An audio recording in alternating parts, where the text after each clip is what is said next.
마가복음 4장 1절로 9절 말씀 함께 읽도록 합니다.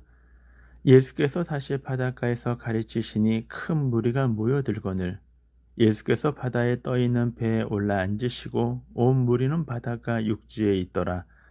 이에 예수께서 여러 가지를 비유로 가르치시니 그 가르치시는 중에 그들에게 이르시되 들으라. 씨를 뿌리는 자가 뿌리러 나가서 뿌릴새 더러는 길가에 떨어짐에 새들이 와서 먹어버렸고 더러는 흙이 얇은 돌밭에 떨어짐에 흙이 깊지 아니하므로 곧 싹이 나오나 해가 돋은 후에 타서 뿌리가 없으므로 말랐고 더러는 가시떨기에 떨어짐에 가시가 자라 기운을 막음으로 결실하지 못하였고 더러는 좋은 땅에 떨어짐에 자라 무성하여 결실하였으니 30배나 60배나 100배가 되었느니라 하시고 또 이르시되 들을 귀 있는 자는 들으라 하시니라.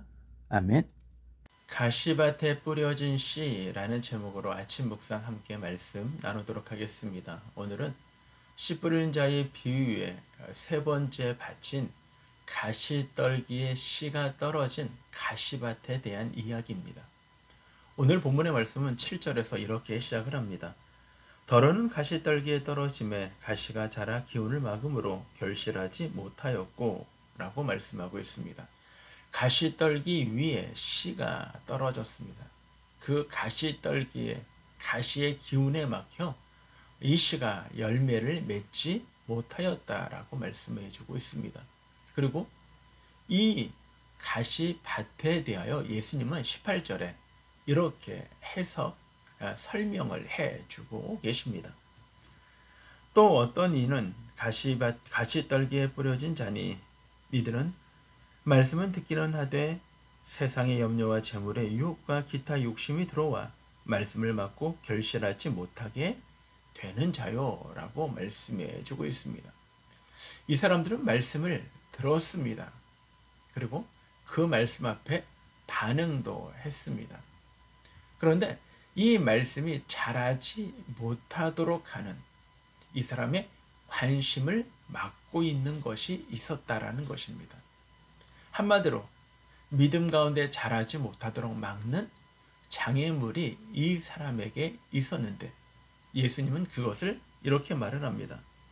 세상의 염려, 재물의 유혹, 여러 가지 욕심이라고 말씀해 주고 있는 것입니다. 돌짝밭을 우리가 이야기할 때 돌짝밭의 적은 육신이었다라고 이야기를 했다면 오늘 이 가시떨기 밭에 적이 있다면 그것은 바로 세상임을 우리들에게 말씀해 주고 있는 것입니다. 우리가 너무나 잘 아는 것처럼 그리스도인이 이 땅 가운데 삶을 살아가는 것에 세 가지 적이 있는데 첫 번째는 사단, 마귀요. 두 번째는 육신이요. 세 번째는 세상이다라고 청교도 신학자들은 우리들에게 이야기했던 말씀을 우리는 기억해 봅니다. 세상에 대한 사랑, 재물에 대한 달콤한 유혹, 그리고 소유하고 누리고 싶은, 즐기고 싶은 욕심이 바로 믿음 가운데 자라지 못하게 하는 우리의 장애물이었음을 오늘 가시밭에 대한 예를 통하여 우리들에게 말씀해 주고 있는 것입니다. 오늘 본문에 나오는 사람은 말씀을 받았습니다. 그리고 복음을 수용했습니다. 또한 주님의 은혜와 그리고 주님의 사랑을 알았습니다. 그럼에도 불구하고 이 사람의 믿음이 자라지 못합니다. 왜냐하면 그 자라지 못하도록 그를 막는 것이 있었기 때문입니다. 바로 이 마음의 상태를 가시밭의 상태라는 것입니다. 이 가시밭과 같은 마음은요, 우리들에게 이중적인 삶을 유도합니다. 그래서 주님 앞에 교회 안에서의 생활과 그리고 세상에서의 생활에 이중적인 생활을 하게 되는 것이죠. 한마디로 얘기하면 종교 생활을 시작하게 하는 것입니다. 5세기의 그리스도인들, 초대교회의 그리스도인들은 복음을 믿고 신앙생활을 하는 것들에 제약을 받았습니다. 로마의 탄압과 압제로 인하여 신앙의 자유가 박탈당했기 때문입니다. 그때 그들은 예수님만이 우리의 주님이라고 고백을 할 때 로마는 예수를 주라고 고백하는 것을 막았습니다. 뿐만 아니라 가이사가 주님이라고 그들은 고백하도록 유도했고 탄압했고 압제했습니다.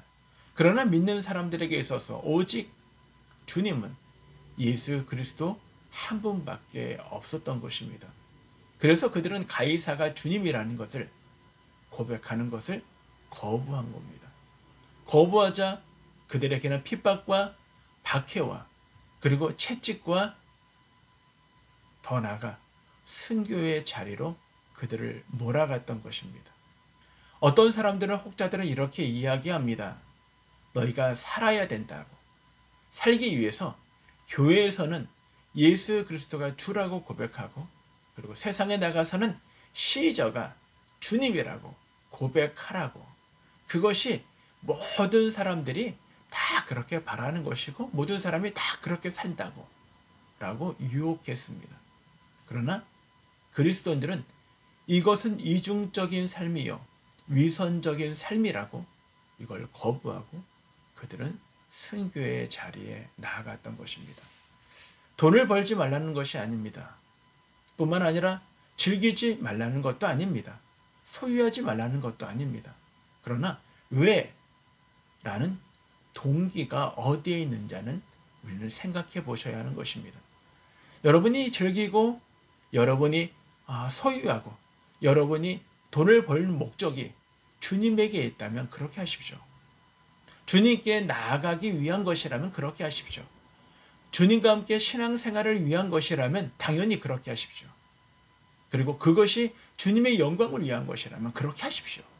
하지만 나를 위하여, 나의 이득을 위하여, 나의 욕심을 위하여, 나의 즐기기 위한 것이 목적이라면 그러면 어쩌면 저와 여러분은 가시떨기 밭 가운데 있어 우리의 신앙이 막힘을 당하고 있는 환경 가운데 있는 것일 것입니다. 예수님은 마태복음 6장 24절에서 이렇게 말씀을 합니다. 한 사람이 두 주인을 섬기지 못할 것이니 혹 이를 미워하고 저를 사랑하거나 혹 이를 중히 여기고 저를 경히 여김이라. 너희가 하나님과 재물을 겸하여 섬기지 못하느니라 라고 말씀하십니다. 여러분, 오늘 여러분의 주인은 누구입니까? 아마 저와 여러분이 이렇게 대답할 것입니다. 예수 그리스도가 우리의 주인이십니다 라고 말할 것입니다. 하지만 혹시 예수님보다 기도보다 말씀보다 더 관심 가고 더 시간을 투자하고 더 물질을 투자하는 것이 혹 여러분에게 있지 않습니까? 이 부분을 요한 1서는 이렇게 대답을 합니다. 2장 15절부터 이 세상이나 세상에 있는 것들을 사랑하지 말라. 누구든지 세상을 사랑하면 아버지의 사랑이 그 안에 있지 아니하니 이는 세상에 있는 모든 것이 육신의 정욕과 안목의 정욕과 이생의 자랑이니 다 아버지께로부터 온 것이 아니요 세상으로부터 온 것이라. 이 세상도 그 정욕도 지나가되 오직 하나님의 뜻을 행하는 자는 영원히 거하느니라 라고 말씀하고 있습니다. 사랑하는 여러분, 이 가시밭은 말씀을 듣는 사람이었습니다. 말씀을 듣는 마음이었습니다. 말씀을 사랑했습니다. 그러나 더 사랑하는 것이 그에게 있었던 것입니다. 더 관심 가는 것이 있었던 것입니다. 더 하고 싶은 것이 있었던 것입니다. 세상에 주는 즐거움, 세상에 주는 기쁨, 세상에 주는 유혹이었던 것입니다. 그래서 성경은 데마에 대하여 이렇게 이야기합니다. 저는 세상을 사랑하여 데살로니아로 갔다라고 우리들에게 말씀하고 있습니다. 여러분이 진정으로 귀중하게 생각하는 것이 누구입니까? 주님이시여 주님의 말씀이십니까? 그럼 그 말씀이 여러분에게 목적이 되어지기를 원합니다. 삶의 동기가 되어지기를 원합니다. 어떤 것에도 마음 빼앗기지 아니하고 어떤 것에도 우리의 인생의 목적으로 삼지 말고 오직 주님 안에서 인내하시고 기쁨으로 결신하시는 저와 여러분 모두가 되어지기를 주님의 이름으로 축원합니다.